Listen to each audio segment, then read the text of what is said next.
Good morning, students. This is your second biology class with me, class 9. So the previous day, we had started the plant respiration and we have gone through most of the experiments related to plant respiration, where we took the germinating seeds into consideration. Now, one experiment is left. You can recall what we had done on the previous day, then you will see that one experiment is left in that chapter. We will complete that and then we will switch over to the next chapter. Now, the experiment that is left is to show that carbon dioxide is released during respiration by the germinating seeds or by the plants. So, carbon dioxide is released during respiration. That is what we are going to show.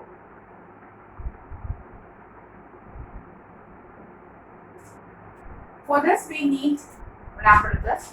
That is, we take a delivery tube where we have kept soda lime.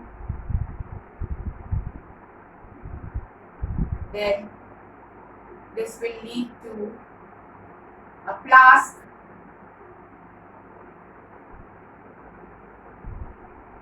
which contains lime water. We can call this flask A. Then again, a delivery tube will lead out from this.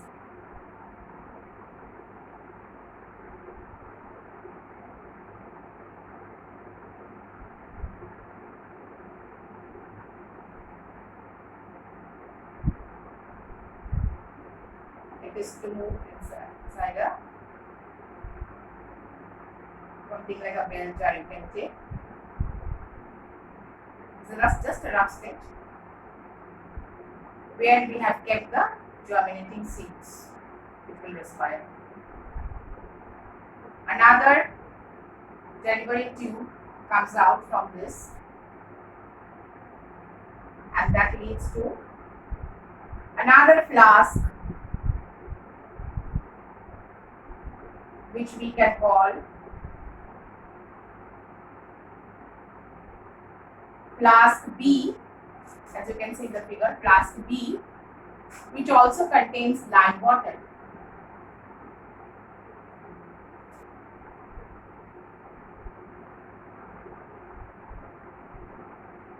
And this last one will lead to an aspirator so that a steady flow of air is maintained. Now let's look at the figure. Now the incoming air is moving through the soda lime, which is absorbing the carbon dioxide. So the air which is moving inside the flask A, this is without carbon dioxide, as the carbon dioxide has already been trapped by the soda lime. So the air that is entering the first flask, that is flask A, that is without carbon dioxide. So when we make this air pass through the lime water in the flask A, this lime water does not turn milky, because you know that lime water turns milky in the presence of carbon dioxide. Since this air does not contain carbon dioxide, this lime water in flask A will not turn milky. Now this carbon dioxide free air is going to reach this bell jar or this container where we have kept the germinating seeds. And these seeds will respire, they will utilize the oxygen from the air and they will respire. When they respire, they will form carbon dioxide. That means carbon dioxide is being produced in this flask or this bell jar. Now this carbon dioxide will move out through this and it will reach the second bottle or second flask which contains lime water. And this time the carbon dioxide is coming in contact with the lime water, it is turning the lime water milky. So from this, what can we conclude? That the seeds were not supplied with carbon dioxide, as we have already removed the carbon dioxide, and we are sure that the carbon dioxide has been removed because we did not find this lime water turned milky. So this carbon dioxide has been produced here by the respiration of the seeds. This carbon dioxide has gone to the second flask where the lime water is kept, and this lime water has turned milky, showing that carbon dioxide has been produced by the process of respiration. And this aspirator which we have, that actually maintains a steady supply of air through the apparatus. You can see how the air is moving like this, with line with the solar light, then to line water, etc. So this steady flow of air is being maintained by the aspirator, which creates a partial vacuum and it maintains a steady flow of air. So from this experiment, we can conclude that carbon dioxide is released during respiration. But this question can be given in many forms. Now, they can give you very short questions based on this experiment. Like they can ask you what is the role of the light, the solar light. Then you have to say it will trap the carbon dioxide from the incoming air or from the atmospheric air, which is entering the apparatus. What is the use of the lime water in flask A? To ensure that the air which is entering the bell jar here does not contain carbon dioxide. Because if the lime water doesn't contain it, so it's sure that doesn't contain carbon dioxide. Now, what is the use of this lime water in the flask B? It is turning milky. That means it is proving that carbon dioxide has been formed in this bell jar, and that carbon dioxide has moved to this flask B and turned the lime water milky. So ultimately, we can conclude that CO2 is released during respiration. So they can give you questions in parts. Okay. So with that, we complete the lesson and we go through the experiments. Experiments are very important here. And here we cannot give you any specific question as such, because you know the class 9 syllabus. For the annual exam, you get questions from the board. So you have to prepare accordingly. Okay. You have to read in between the lines and you have to read the chapters very well. Okay, so that you can answer any question. And they will give you the question parts. They will not ask you to describe an experiment. They never give questions like this. Okay, they will just give you the experiment. They might give you the experiment. What are the observations? Why do we take these substances? They might ask you, as I told you. So they will break the question in parts. So you should be very thorough with your answers. Now, next we will switch over to another chapter. With that we completed. So plant respiration is over. So previously Madam has done cell. So that is over. Then this plant respiration is also over. Now we are going to the third chapter here. That is flower. We'll get your books very soon. Books are available. Now it's tomorrow onwards we'll be getting the books. So you won't be having much problem in carrying out the lessons. Now, flower. In this chapter, you have to learn the different definitions. Okay, so this mugging up, a little bit of mugging up has to be done for this chapter. Okay, and naturally, if you have to understand anybody, you have to read into, as I always tell you, you have to read in between the lines, and then only you will get the complete idea of the chapter. Now, first you should know what is the meaning of a flower. So let's start a new chapter. It's flower. That is chapter 4.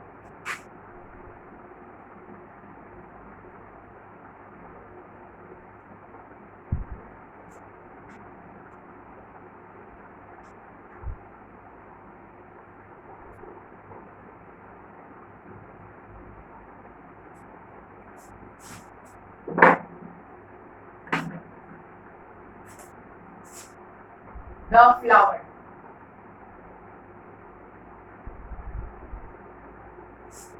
Now, many things are given in the book, but we will only stick to the syllabus. We will read or learn rather the terms, those which are there in the syllabus. We will not do anything extra. For that reason, you need to pay attention when the lesson is going on. Now, first we should know the definition of a flower. This you have read in the lower classes also. It is a specialized shoot, and it is a reproductive structure. You know, from the flower, the fruits are formed, and the ovules of the flower, which are found in the gynoecium, those will develop into the seeds. Okay, so when we say what is a flower, it is actually a modified part of the root. It is a reproductive part, specialized shoot, which actually helps in reproduction of the plant. Now, there are actually 4 holes. If we take a complete flower, there are actually 4 holes. This also you are studying in the lower classes. So I will just discuss it in short, okay, in brief. Like 4 holes of a flower. What is the first outer or outermost hole? That is the calyx. That is made up of structures called the stamens. Sepals. Sepals. Next one is the corolla. That is made up of structures called the petals. Then we come to androsia.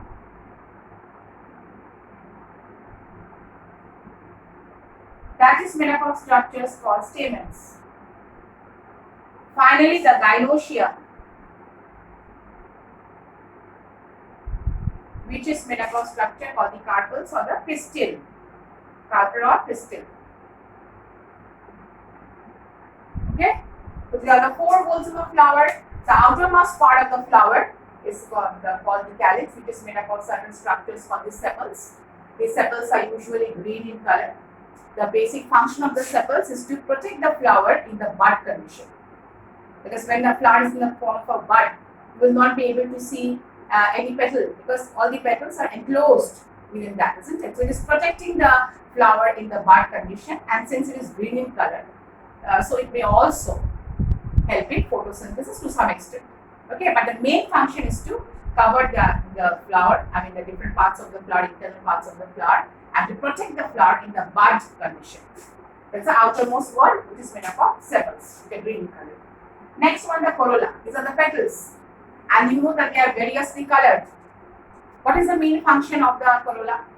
The petals, you know, they are of different colors because they have to attract the insects for pollination.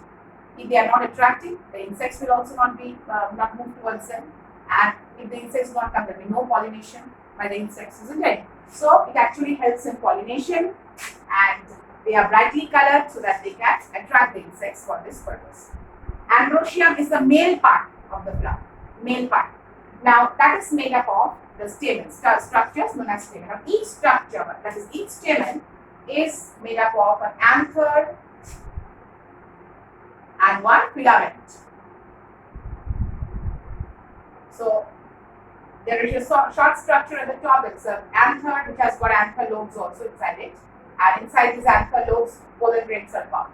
So this is the anther, and this part which is connecting the anther, this is known as the filament. So the anther and the filament will make up one stamen, and several such stamens will make up the androecium or the male part. Male part. Okay. Gynoecium is a female part. What is it made up of? I told you carpels or pistils. Now if you draw it, there will be one stigma, there will be one style, and one ovary.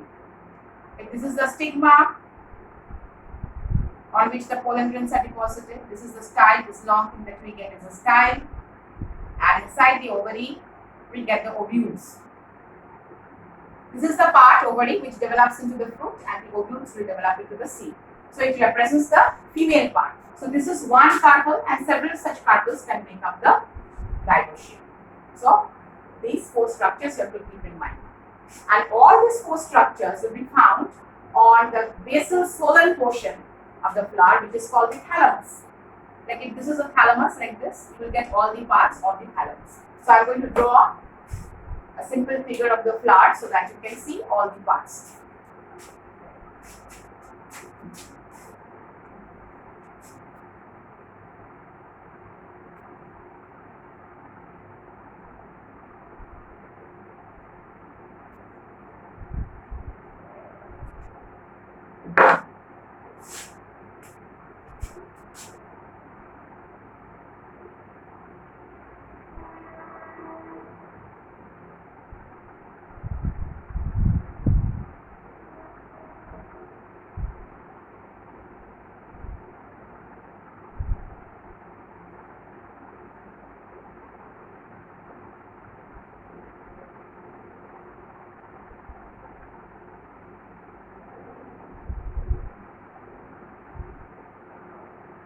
Okay.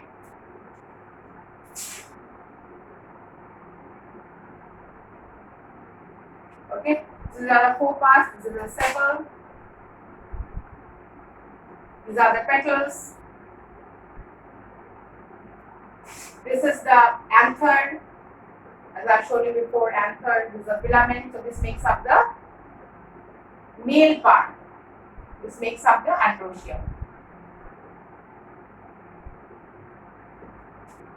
This is the stigma, this is the style, and this is the ovary,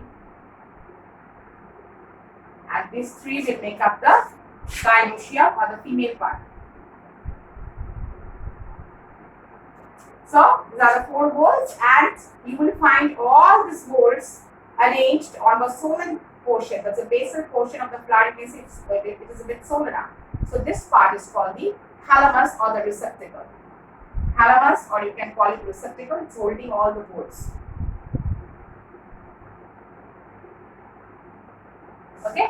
Now these are the different parts of the flower. So you may be asked to draw a flower and show the different parts. Then you have to show this parts which clearly you have to show, and then the component parts can also be labeled. Okay. Next, we will come to this flower which I have given you, this diagram which I have given you actually belongs to the complete flower. It's a diagram of a complete flower. Now, what's the meaning of a complete flower? Complete flower is that flower which is having all the 4 whorls. I told you 4 whorls are there. That's calyx, corolla, androecium, and gynoecium. If all the 4 whorls are present in a flower, that flower is said to be a complete flower. If one or more whorls are missing, then that is said to be an incomplete flower. It may happen like this, that you may be having the calyx and the corolla and only androecium. Then that becomes a male flower. So that is also an incomplete flower. Or you may be having say the calyx, corolla and the gynoecium. That is also an incomplete flower because you are not getting all the 4 whorls. Okay. So if all the 4 whorls are not present in a flower, we call it an incomplete flower.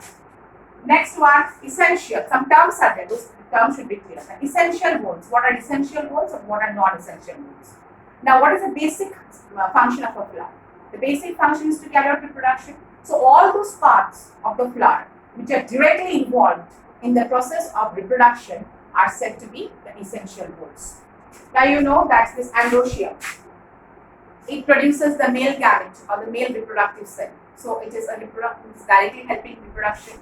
The gynoecium that produces the female gamete. So that is also directly helping in reproduction. So androecium and gynoecium, these 2 parts are the essential whorls of the flower, essential parts of the flower.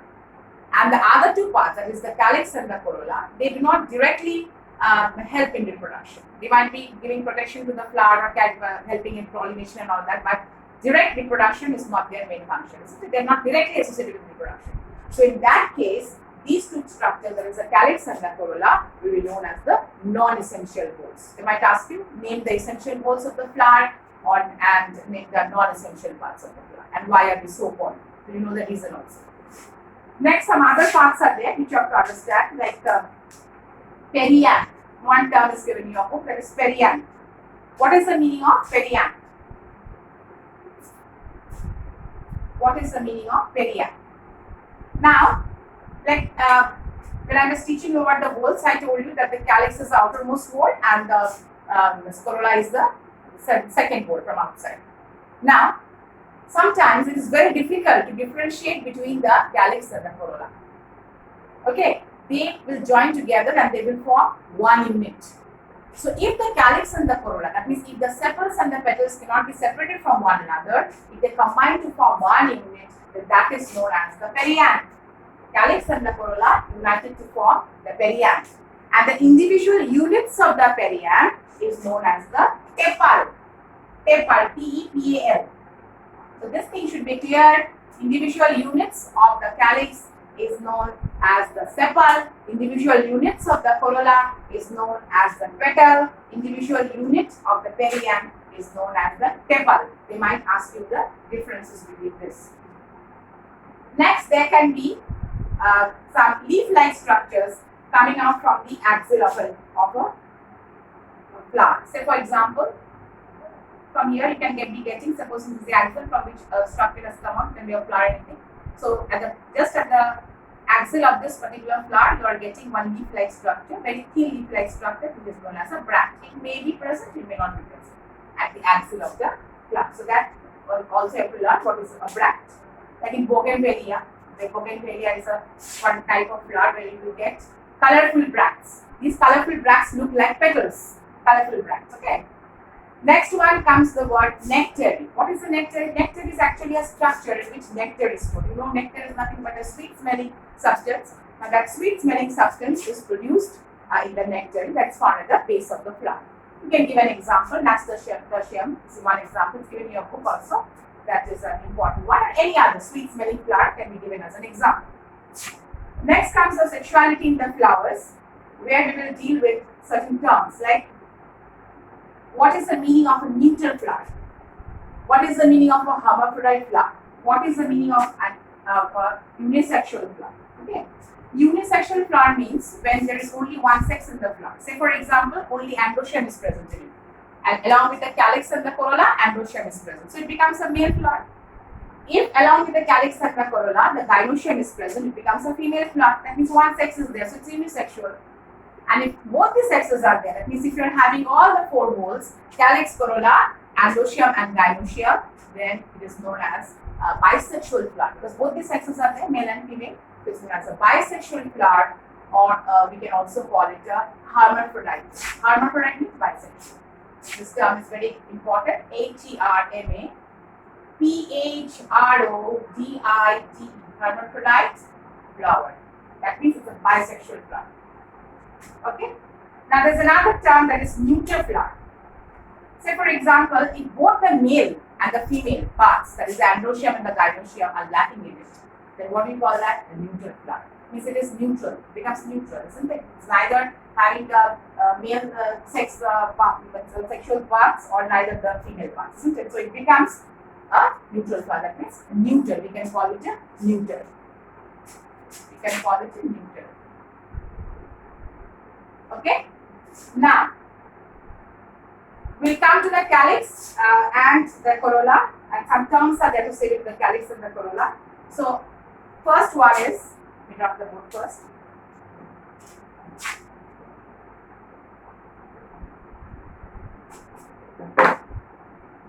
Polysepalous and gamosepalous.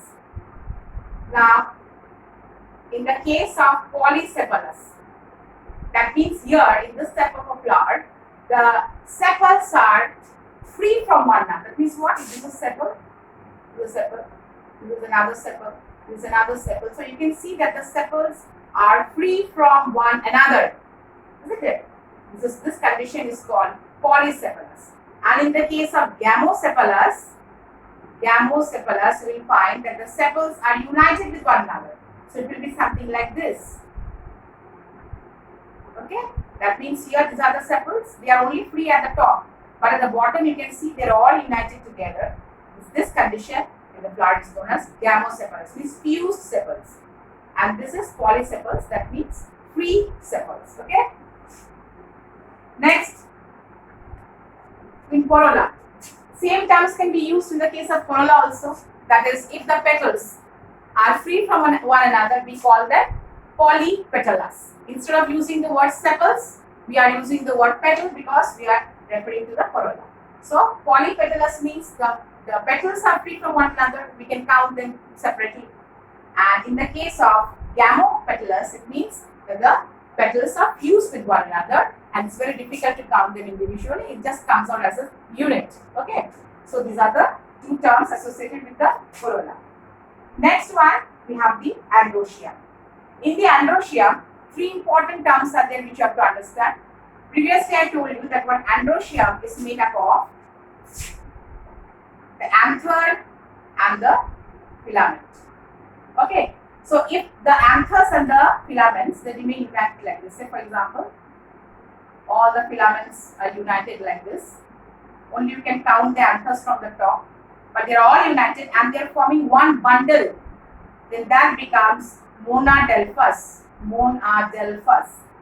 Now it's quite a common mistake made by the students. They always write the spelling as monodelphous. It's wrong because the word adelphous means adelphous.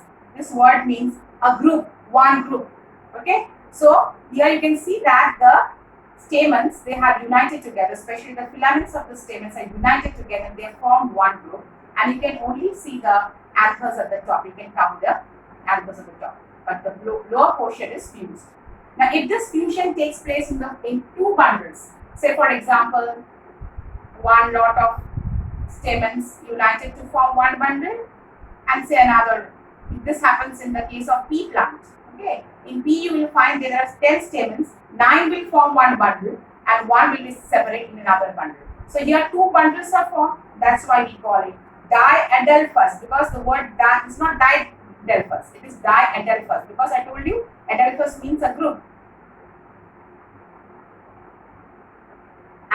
forms many groups like this, say this is one group, this is another group, this is another group. So if it is more than 2, then it is known as polyadelphous. Polyadelphous. Okay? So these are the terms associated with the ambrosia. Now next we will continue with the gynosia. Thank you.